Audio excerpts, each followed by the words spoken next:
Iniciamos con su programa libremente por BTV 32 y por Panorama FM 96.9. Como de costumbre nos acompaña nuestro compañero Pedro René y un servidor Mario Herrera. Pedro. Bueno, buenas noches, dominicanos, dominicanas, donde quiera que se encuentren. Y de la diáspora. Estamos, claro, donde quiera que se encuentren, por eso es que lo digo, pues la diáspora nos da seguimiento fiel a nosotros aquí en Libremente de 7 a 8 p.m. por canal BTV 32 y la emisora donde habla la gente 96.9 Panorama FM. Mario, ¿qué tenemos hoy? Mira, yo quiero iniciar comentando un tema que ha sido altamente debatido en el país, pero que yo he detectado algo preocupante, ¿no? Y quiero ponerlos en contexto.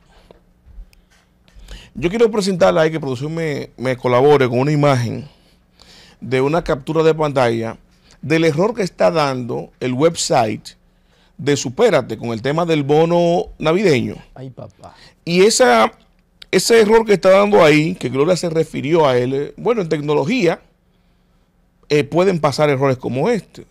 Dado a la cantidad de consultas del website, colapsó y es un tema tecnológico. Inclusive, ella refrendó esto en la semanal cuando el presidente Abinader le dio el espacio, que yo decía que en lugar de una reprimenda, que es lo que le competía en ese momento, pareció un espaldarazo al tollo que se estaba haciendo ahí en Supérate.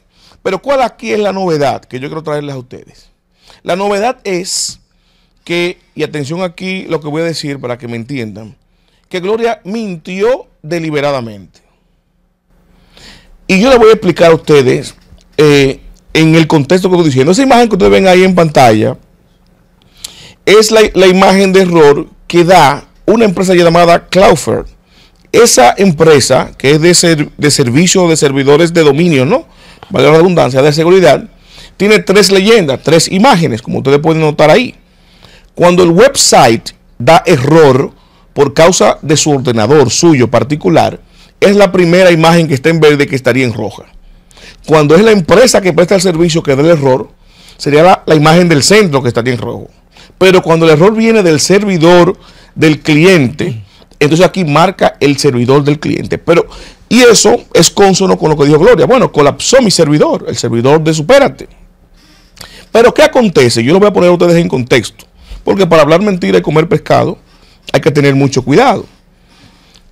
¿A qué se dedica Cloudflare, para que ustedes entiendan? Cloudflare se dedica a ser un intermediario, un servidor virtual intermediario entre las solicitudes del usuario y el cliente que contrata el servicio. ¿Por qué?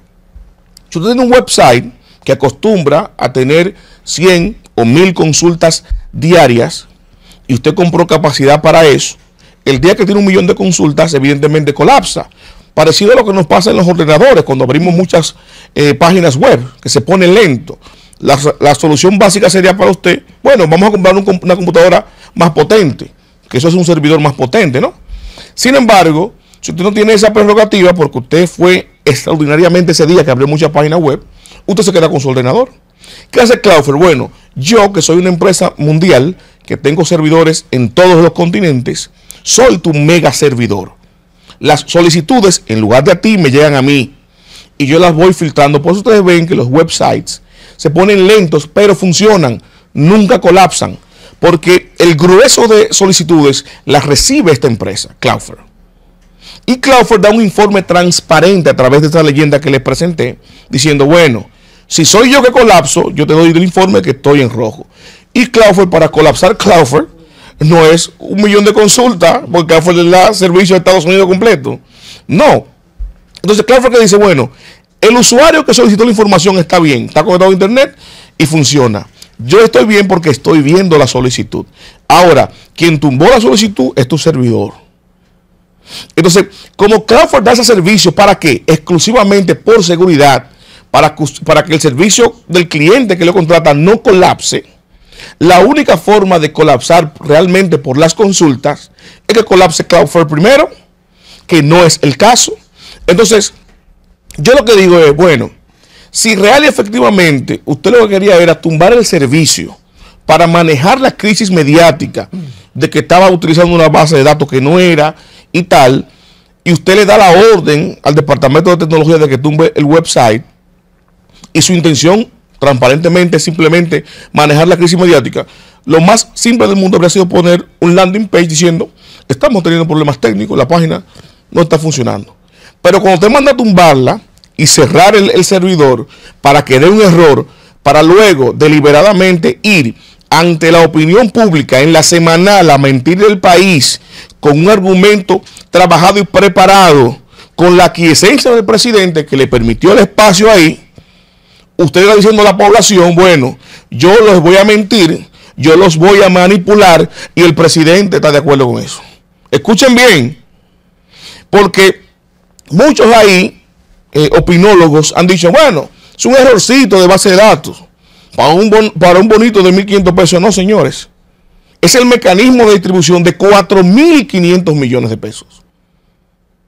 Y que estamos viendo que no fue un error nada, que mandaron a tumbar el servidor para manejar la crisis comunicacional, y luego cuando vienen a darnos una información a la prensa medalaganaria, es un invento y una falacia. Entonces, mínimamente aquí, si la AUTES funcionara, donde está Pujals ahí, si funcionara eso, estuviera dando un informe, rindiendo un informe de qué pasó ahí, por qué tumbaron el servidor, porque eso no colapsó, como dice Claufer ahí, solo tumbaron ahí. Y como dijo Gloria ahí en la semanal, que dijo que fue una decisión del gobierno, ¿y a quién responde el programa Supérate? Es al presidente de la República. Entonces aquí, ahí lo que está haciendo Gloria prácticamente es tirando la cuava al presidente. Yo estoy haciendo lo que me mandó Luis, a que el bono se entregue discrecionalmente.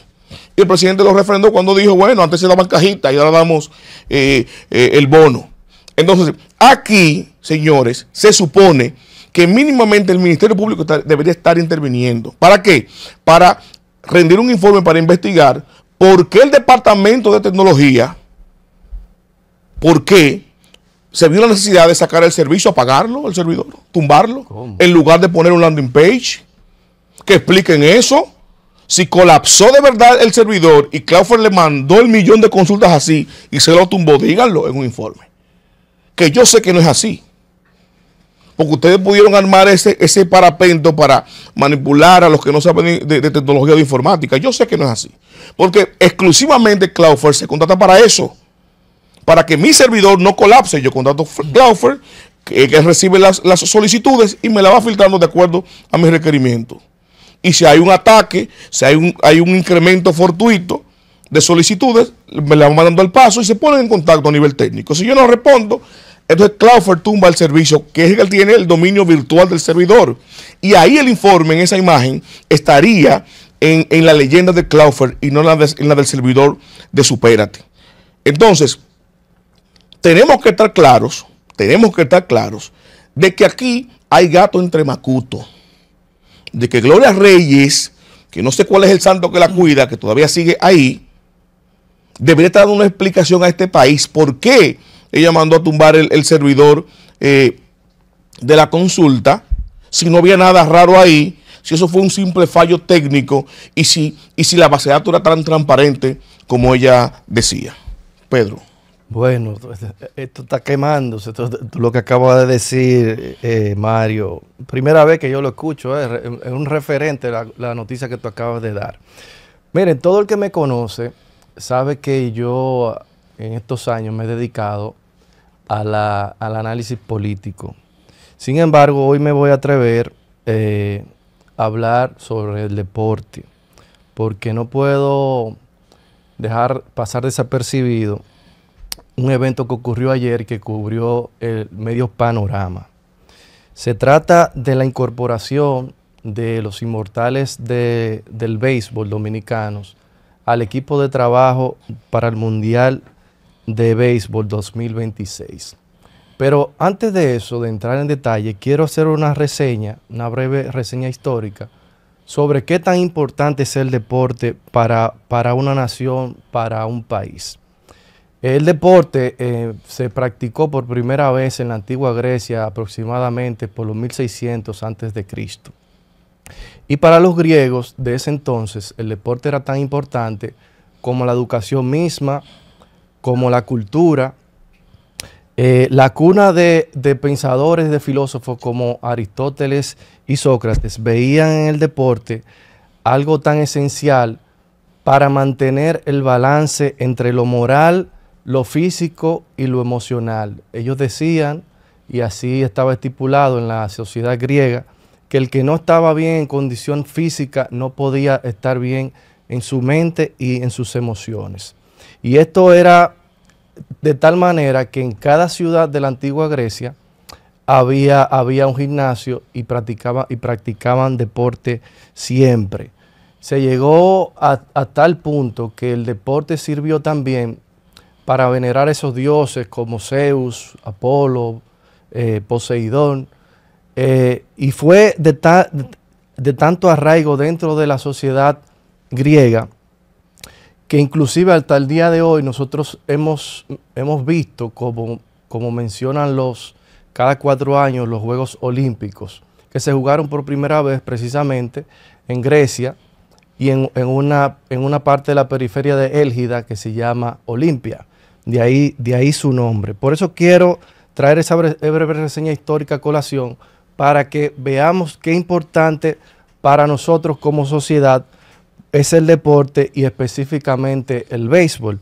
Miren, ayer el equipo que va a liderar los Inmortales de Grandes Ligas va a estar compuesto por Juan Marichal, Pedro Martínez, David Ortiz, Vladimir Guerrero, Adrián Beltré, Albert Pujols y Edwin Encarnación. Yo quiero felicitar a Nelson Cruz, que es el gerente general que va a estar abarcando este Clásico Mundial del 2026, a Medios Panorama, que se va a encargar de distribuir y de cubrir este evento deportivo, y también felicitar al Ministerio de Deportes y decir que esta vez ese campeonato debe ser nuestro. Tenemos que repetir la hazaña de 2013, donde ganamos esa corona de manera invicta. Por eso yo exhorto al sector privado, sector público, Ministerio de Deportes, Kelvin Cruz y todo el dominicano que pueda aportar a que nosotros ganemos en el 2026 esa corona del Mundial de Béisbol. Que no quepa duda que aquí tendremos esa corona, traeremos esa corona, pero con la participación de todos. Que traigamos felicidad al pueblo dominicano en el 2026 y que Medio Panorama cubra ese evento de manera fidedigna. Mario, está aquí mi comentario. Gracias por tu comentario, señores. Con esto nos vamos a la primera pausa aquí en Libremente por BTV y 32 y Panorama 96.9. No se desconecte porque en breve tendremos una entrevista interesante con el profesor Juan Valdés, quien es el director del Observatorio Educativo de la ADP. Fuego.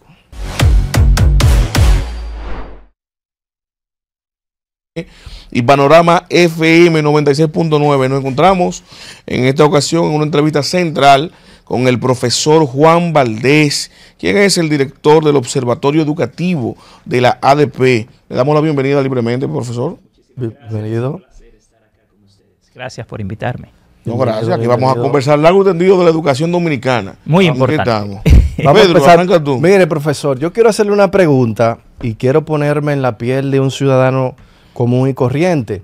La gente se pregunta siempre y ve al ADP como un sindicato que solamente se preocupa porque le aumenten los sueldos. Sin embargo, pudiera no ser así. Realmente, ¿qué retribución, cómo retribuye la ADP esos ingresos que manejan los profesores? ¿Cómo les retribuye a la sociedad dominicana?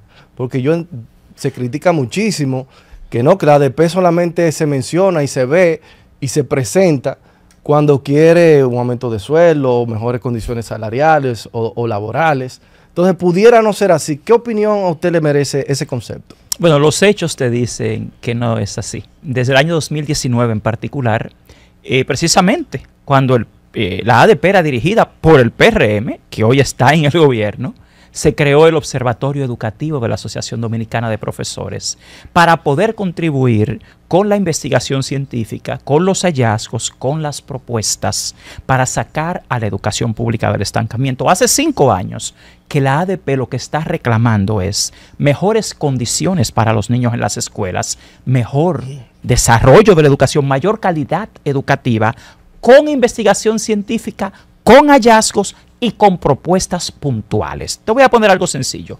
Hace 5 años que la ADP está advirtiendo sobre el déficit de aulas en las escuelas públicas. Nuestro estudio del año 2019 ya alertaba que a ese momento, de las 28,000 aulas que hacían falta, solo se habían construido unas 19,000. Cuando en el año 2022 presentamos el estudio sobre las condiciones de inicio del año escolar, también advertimos que en ese momento hacía falta más de 9,000 aulas. Cuando tú ves los hallazgos en nuestros estudios, tú te das cuenta que, por ejemplo, en el año 2022 solamente se habían construido unas 600 aulas de las 10,000 que hacían falta en la escuela pública. Ahora, no te engañes, la ADP es un sindicato. El rol de un sindicato es esencialmente luchar por los derechos de los trabajadores. Yo invito a todo el pueblo dominicano a que lea un libro muy famoso que es muy reciente. Se llama The System, Who Wrecked It? El sistema, ¿quién lo arruinó? Y eso lo escribe un catedrático de Harvard, el doctor Robert Reich. Y el doctor Robert Reich declara que gran parte del incremento de la pobreza y de la disminución de la clase media en América se debe a la desaparición de los sindicatos. Y estoy hablando de una persona que fue el ministro de Trabajo de los Estados Unidos.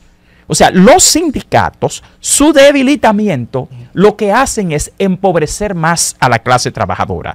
De hecho, en nuestro país, el problema es que los sindicatos se han ido debilitando, no que hoy en día tienen una presencia imponente. Cuando en este país yo escucho a la gente quejarse de que se protesta, de que se hace huelga, el problema de este país no es que se proteste. El problema de este país es que no, ya no se protesta. Exacto. O sea, realmente, ¿qué te dice a ti la evidencia empírica? Que todo lo que se ha logrado mejorar ha sido a través de los movimientos de protesta. El 4% para la educación hoy en día en términos presupuestales es una realidad por años que vamos a entrar de lucha. Ahorita absolutamente. Claro, pero acuérdate que eso estaba aprobado desde 1997 correcto, sí, hasta 2012. No se cumplía Entonces, esa ley. Primero, el pueblo dominicano tiene que entender algo. Los sindicatos son indispensables y son necesarios. Toda la evidencia empírica en toda América, Norteamérica y Suramérica, Centroamérica, te evidencia que cuando se debilitan los sindicatos, desmejora la calidad de vida de los trabajadores. Profesor, lo que pasa, escúchame Mario, lo que pasa es que la gente se queja porque el modo de protesta es dejar las aulas. Entonces los estudiantes, los niños se quedan sin clases. La ADP no quiere paralizar clases. Déjame explicarte algo que es bueno que el pueblo también lo sepa. Sí. Lo primero que nosotros hacemos es un estudio, una investigación. Esa investigación revela hallazgos. Con esos hallazgos se presentan propuestas. Esas propuestas generaron en este gobierno 2 acuerdos firmados en la presidencia de la República frente al defensor del pueblo, con el ministro, el presidente, el defensor del pueblo, perdóname, el presidente de la ADP. Ahí se acuerdan corregir las deficiencias del sistema. ¿Qué se hace después de esto? Se va a mesas de trabajo. Con esas mesas de trabajo, que son interinstitucionales, se van tratando los temas. Cuando el gremio ve que pasan años, meses y no se corrige nada y no se cumple con el compromiso de mejorar la educación, el último paso que toma la ADP es una protesta. Y debo aclararles algo. No todas las protestas paralizan las clases a nivel nacional, que es otra falsedad. Aquí, por ejemplo, te dicen cuando en una seccional, que son ahora más de 170, se para una clase en una escuela por un problema en particular en esa seccional, se asume que es a nivel nacional. Ahora, ¿por qué se protesta?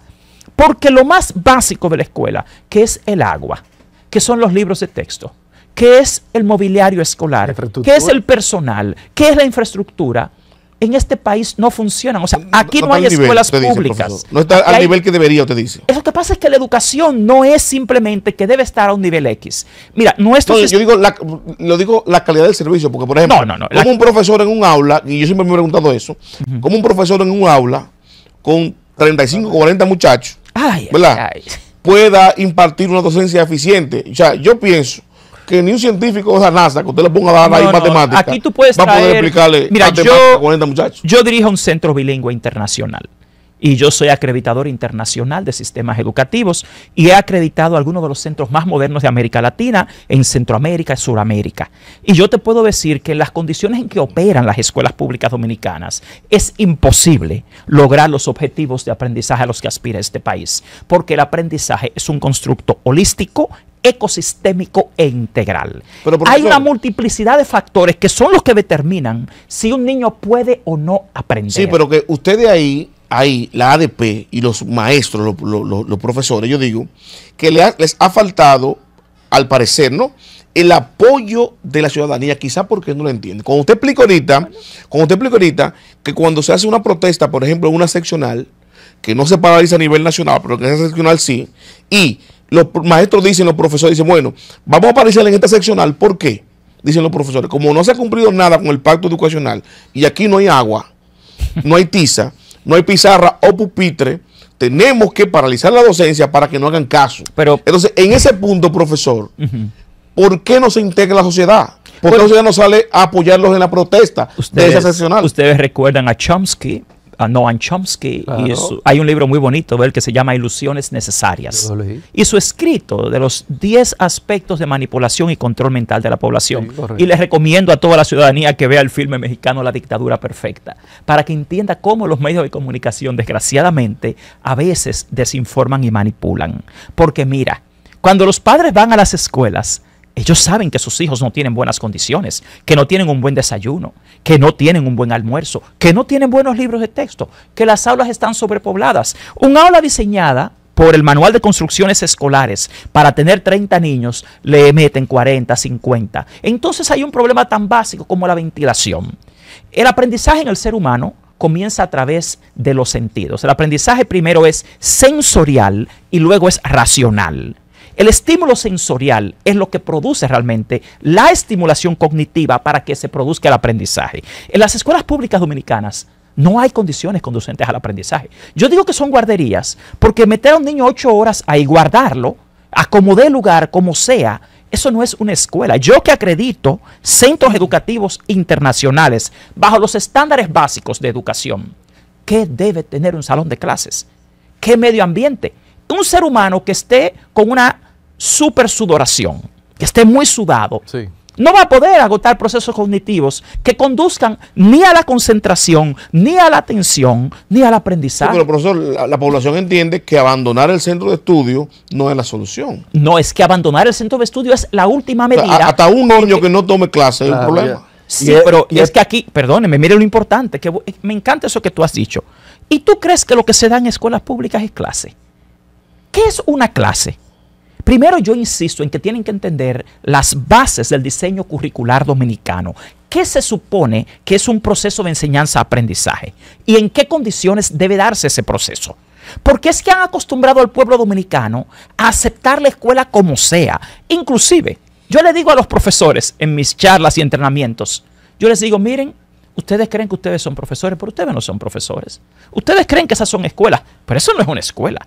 Ustedes son malabaristas, son magos, son inventores, porque trabajar en una escuela pública dominicana requiere no de un maestro, no, requiere de un superhombre, de una supermujer, sí, porque no hay condiciones que propicien aprendizaje. Profesor, yo quiero hacerle una pregunta puntual. Yo como ingeniero y también docente universitario, me gusta ir concreto al punto.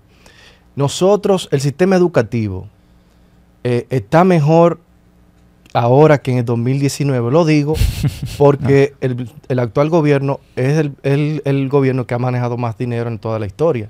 Entonces yo entiendo que al manejar más dinero pudo haber invertido más y mejor en la educación, el sistema educativo. Nosotros, y pongo el 2019 porque el 2020 fue el tema de la pandemia y es válido comparar con un año prepandémico. Correcto. Entonces, entonces puntual la permiso. Entonces, ¿estamos mejor nosotros ahora mismo el sistema educativo que en el año 2019? No, profesor? Y quiero simplemente invitar a todo el pueblo a que entre al portal de estadísticas del Ministerio de Educación. Y quisiera que ustedes pongan en pantalla, por ejemplo, las estadísticas donde yo les presento la tasa neta de cobertura y asistencia escolar. Cuando tú comparas el año 2019, el nivel primario tenía una tasa neta de cobertura de 94.9. Hoy tiene 92.5. El nivel secundario tenía una vez 72.1%, hoy tiene 70.6%. Cuando ves la tasa de asistencia a la escuela, en el nivel inicial era 96.2%, hoy es 93.5%. El nivel primario era 97.1%, hoy es 91.8%. El nivel secundario era 87.1%, hoy es 79.1%. Y si tú quieres seguir midiendo, todos los indicadores de eficiencia interna de la educación dominicana están por debajo de lo que era hace 5 años. Si usted quiere ver, ponga en pantalla, por ejemplo, indicadores de eficiencia interna de la educación pública. Esas estadísticas son del Ministerio de Educación, no son de la ADP. Cuando tú ves la tasa de abandono escolar en el año 2019, era inferior a la de ahora. En 2019 el abandono escolar era 2.93, ahora es 5.13. Cuando tú ves la tasa de promoción, en 2019 la promoción era 94.2%, ahora es 89.3%. Si ves la tasa de reprobación escolar, los reprobados, en ese momento hace 5 años era 3.2, ahora es 5.52. Wow. Todos los indicadores de eficiencia interna son inferiores. Ahora, tú hablabas de que tienen mayor dinero, mayor cantidad de dinero. Correcto. Yo quisiera que ustedes pongan en pantalla lo que es la subejecución presupuestaria del Ministerio de Educación. Que lo trate porque más números, dinero, pero tienen, mira, la gestión del ministro Ángel Hernández ha tenido la mayor subejecución presupuestaria en la historia del 4%. Solo el año pasado se dejó de gastar más de 23,000 millones de pesos. Eso se llama subejecución presupuestaria.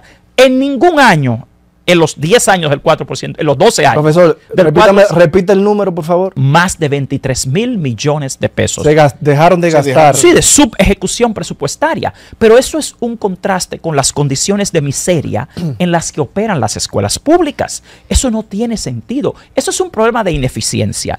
El mayor problema de la educación... pudieron construir, profesor. O sea, usted atribuye esa falta de inversión de 23,000 millones de pesos, ¿verdad? No pudieron entonces construir más aulas porque pareciera que faltan aulas. Mira, si están mandando no digo yo, porque puede ser una estrategia de Miyagi para enriquecer a los colegios privados. Mira, en el 2020 iniciamos con un déficit de aulas de unas 10,000. Entre 2020 y 2023 solo se construyeron 1,787 aulas. Ahora, o sea, de 10,000, Ahora tú tienes unas 2,600 construidas ya. O sea que te faltan 7,400 aulas. Esos cientos de miles de niños que se quedan fuera de la escuela, no es que no quieren ir a la escuela. Entonces ellos, lamentablemente, por un tema, entiendo yo, de desconocimiento y de impericia, tampoco entienden las estadísticas de la República Dominicana. Porque en este país, entre 1 y 5 años, tenemos ya más de 1 millón de niños.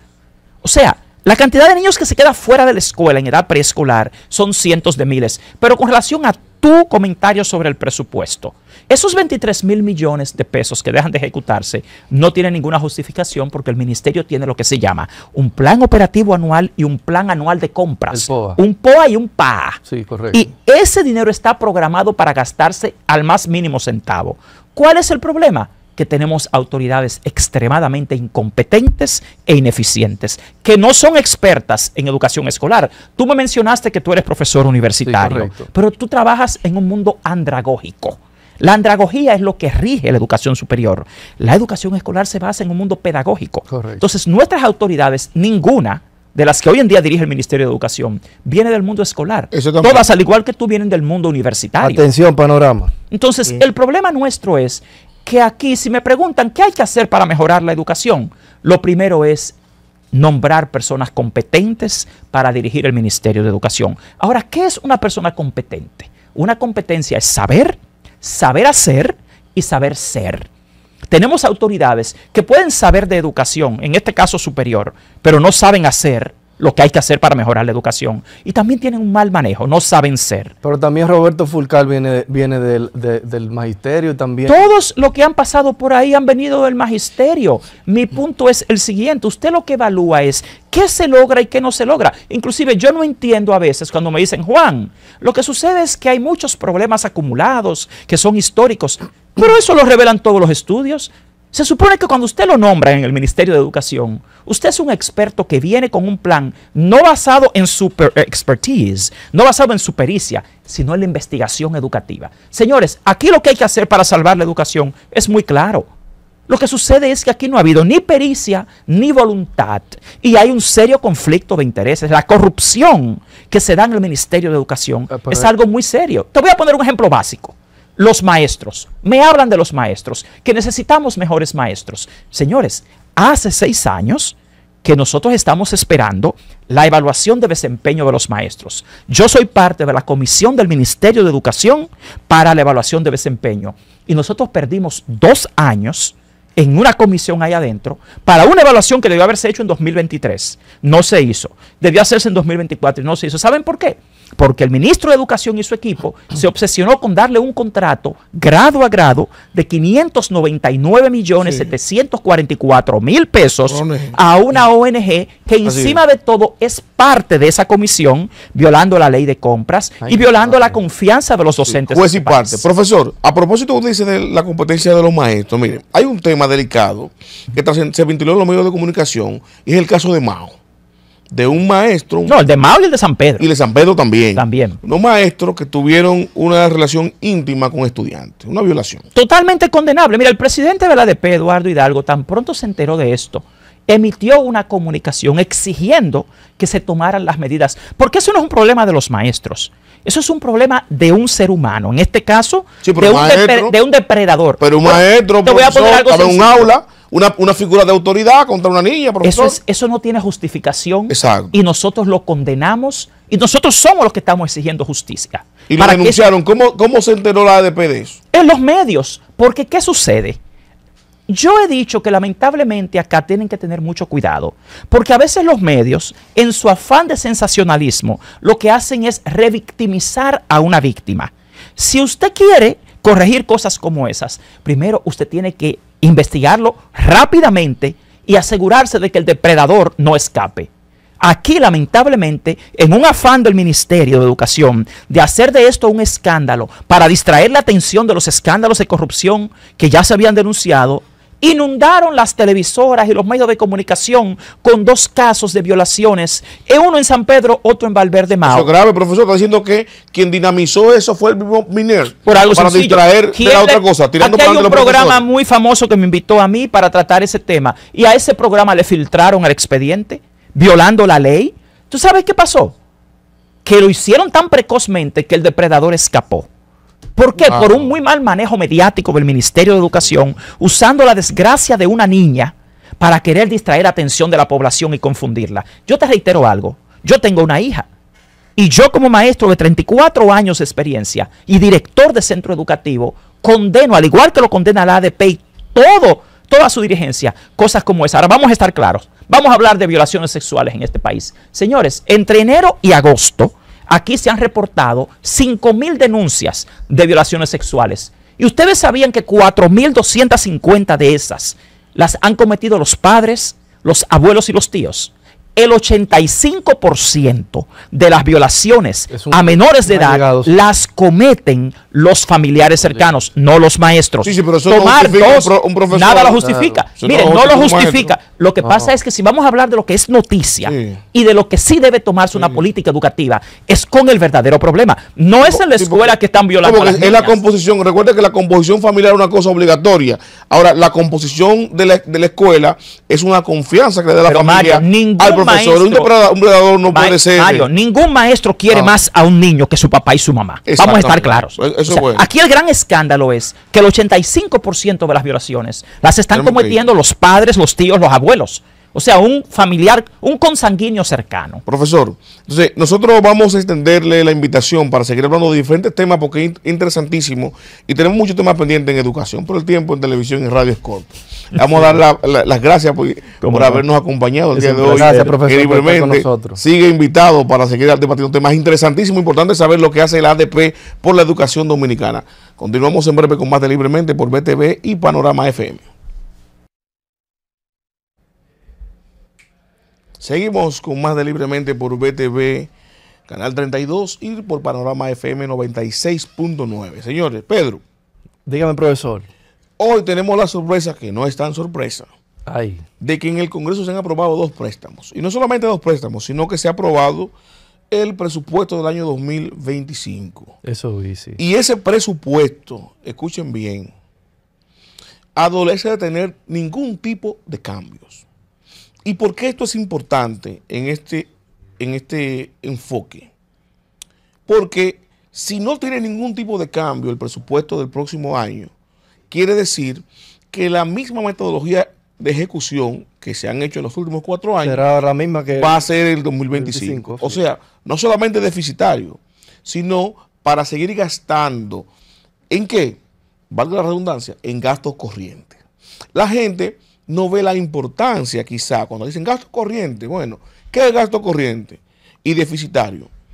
Que si el país recauda 1,000 pesos, en su presupuesto tiene estimado gastar 2,000.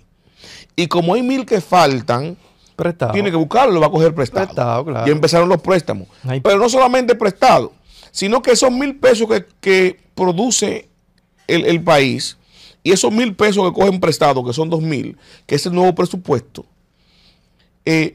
la mayor parte, o sea, 1,000 más una parte de lo que coge prestado, no lo invierte en infraestructura, no lo invierte en educación, no lo invierte en salud, Gasto lo corriente. invierte en gasto corriente. ¿Qué es gasto corriente? Pagar nómina. Nómina. Escuchen bien. Y los bonos y todo ese tema. Para que ustedes vean si es un maniqueísmo el tema de eliminar instituciones, fusionar instituciones, vamos a ahorrar dinero.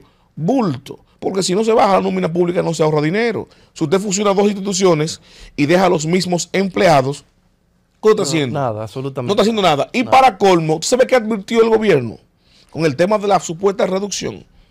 Y esto es importante que lo sepa toda la población, pero principalmente los PRMistas, que van evidentemente a cumplir ¿con qué? Con las pensiones. Ujú.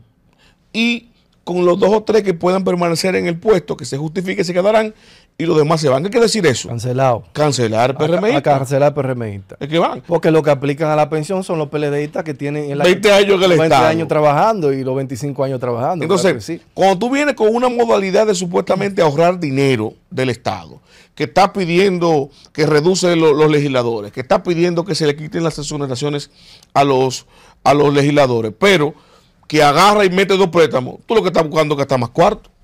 Entonces, vamos a poner el teléfono para que la gente opine qué opina de esto, para que la gente nos comparta su opinión, señores. ¿Qué tú crees, Pedro? De los préstamos, vamos a escuchar Claro. a la gente. Panorama FM, donde se escucha a la gente. Buenas noches. Hable usted por encima de él. Buenas noches. Buenas noches.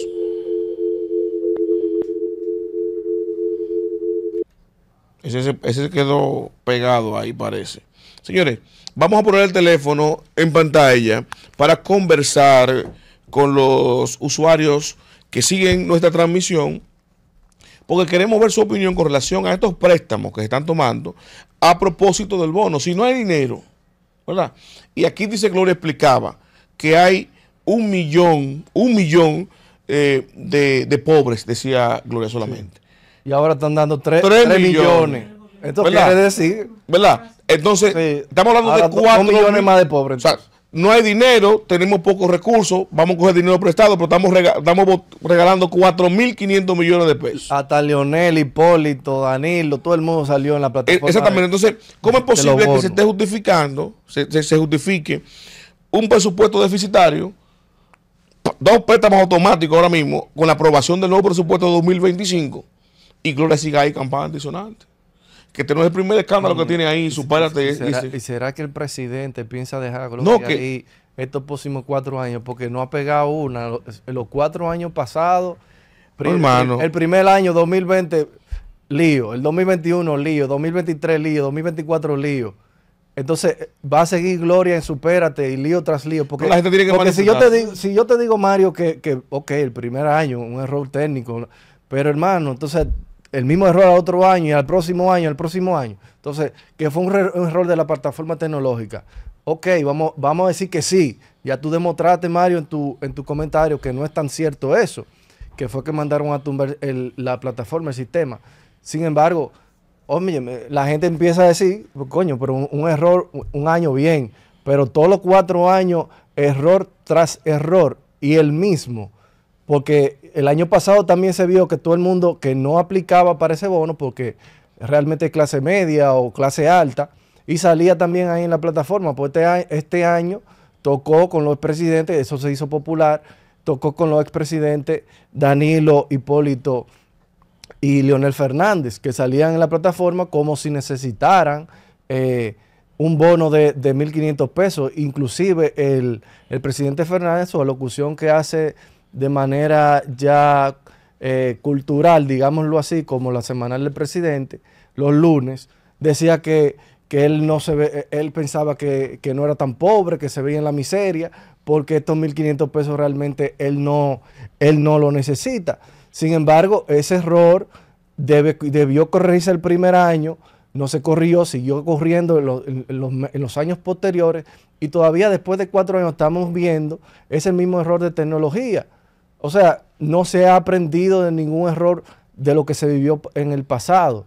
Entonces, eso es válido, y yo entiendo que el presidente, si quiere tanto a Gloria, que pudiera ser en otra función, en otra institución, pudiera desempeñar una buena labor, pero ya en Supérate ya está media quemada la mujer. Sí. Eso es así. Vamos a empezar a hablar con la gente. Buenas noches. Habla usted. Sí, buenas noches. Buenas noches. ¿Quién nos habla y de dónde? Habla Edwin Ramírez de Verón. Un placer escucharlo. ¿Cómo está? ¿Qué tú opinas de esto? Mira, lo que pasa es que ellos utilizaron el padrón que del PRM. Usted dirá, bueno, pero ¿cómo sale Danilo, Leonel e Hipólito en el padrón? Ustedes recuerdan una vez en un padrón que ellos depositaron a la Junta Central Electoral, que ahí salían Danilo, ahí salía Leonel y salía Hipólito. Ahí es que está. Esos son tintes políticos. Así es, así es. Gracias por su llamadita. Tenemos un problemita aquí, técnico. Sí, hay un problema, sí. Se oye, se oye la voz mía, la voz de Mario y la voz del... Sí, pero vamos... Óyeme, mira, tú sabes que el hecho de esa base de datos que supuestamente el problema que tienen es, explicaba Gloria, ¿verdad?, que tomaron la TSS para que detectar a las personas que ganan por debajo de los 30,000 pesos. Escuchen bien la explicación que da ella. Entonces, el CIUBEN es un sistema unificado de usuarios. Se construyó identificando los perfiles de las personas necesitadas. Lo que dijo Gloria ahí públicamente es que se decidió desde el gobierno, y ella se indica a esto al gobierno, su máxima autoridad, su jefe, sí, es el presidente, que se planificó desde el Estado triplicar el monto de los bonos. O sea, no tiene que ver nada con la gente pobre. Vamos a buscar 3 millones de bonos para entregarlo unidireccionalmente. O sea, en las iglesias, la junta de vecinos, el dirigente político, se le entrega 100,000 pesos, 1 millón de pesos en bonos, que ustedes vieron cómo se canjean esos bonos. Como lo que vimos en el supermercado. La garata con puño. 80 personas, una persona con 80, sí, con el dinero de 80 gente, que son 80 tarjetitas, sí, y ahí se canjea 100,000 tululuces sin pasar por Go. Entonces, Gloria dice que ese mecanismo está autorizado por el gobierno y que lo decidió el presidente Luis Abinader, que así es que se va a entregar. Bueno. Señores, hasta aquí libremente, gracias por sintonizarnos. No se desconecte de BTV Canal 32 y de Panorama FM 96.9. Nos vemos mañana de 7 a 8 de la noche. Hasta mañana, dominicanos.